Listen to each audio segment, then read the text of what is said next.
নমস্কার, কেমন আছেন সবাই? ওম কিচেনে সবাইকে স্বাগত জানাই। আজকের রেসিপি ওটসের হেলদি জলখাবার রেসিপি।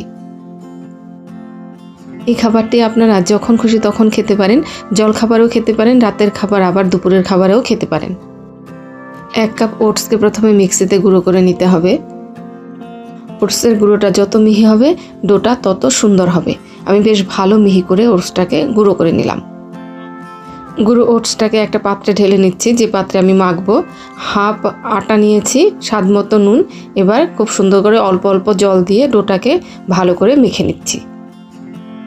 আমি এখানে 1 কাপ ওটসের গুঁড়োর সাথে হাফ কাপ আটা নিয়েছি। আপনারা চাইলে শুধু ওটসের গুঁড়ো দিয়েও এটা কিন্তু করতে পারবেন।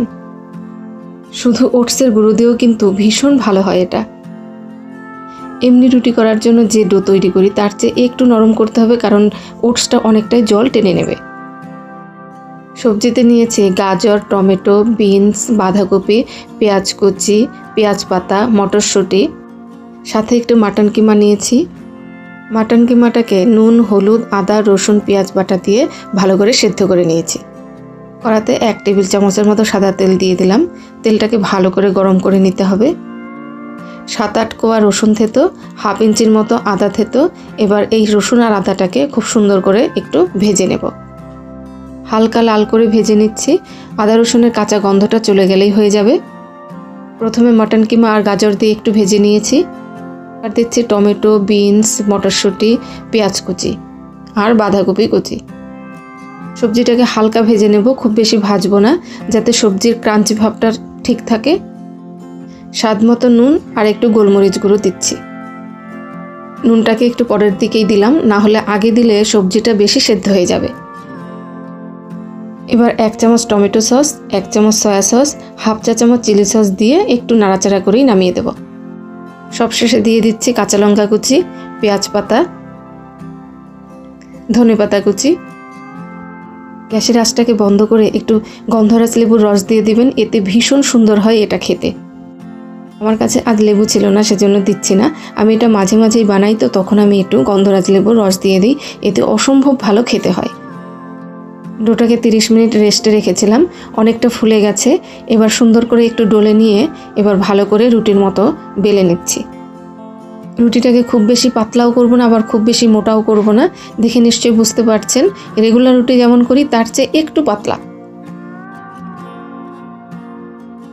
কোনো রকম তেল ঘি না দিয়ে রুটিটাকে ভেজে নিলাম।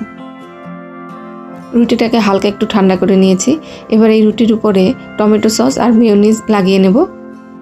খাবারটাকে যদি খুব বেশি হেলদি করতে চান তাহলে এই টমেটো সস আর মেয়োনিজ না দিয়ে ঘরে তৈরি ধনেপাতার চাটনি দিয়েও কিন্তু অসম্ভব ভালো হয় এটা খেতে। চিয়ার মাটনের যে পুরটা তৈরি করেছিলাম সেই পুরটা দিয়ে দিলাম মাঝে, আর একটু কাঁচা পেঁয়াজ দিচ্ছি। আপনারা কিন্তু একদিন এটা বাড়িতে বানিয়ে দেখতে পারেন, অসম্ভব ভালো হয় খেতে। আমার বাড়ির লোক কিন্তু ভীষণই ভালোবাসে এটা খেতে। প্যান গরম করে অল্প একটু বাটার দিচ্ছি। এটা সাদা তেলেও করা যায়, কিন্তু বাটার বা সাদা তেল যেটাই দিন না কেন খুব অল্প দেবেন, বেশি হলে ভালো লাগবে না। একটা পাশ হয়ে গেছে, এবার উল্টে দিচ্ছি। গ্যাসের আঁচটাকে কিন্তু এই সময় একদম লো রাখতে হবে। দুটো পাশকেই 2 মিনিট বা 2 থেকে 3 মিনিট করে ভেজে নিলেই হবে।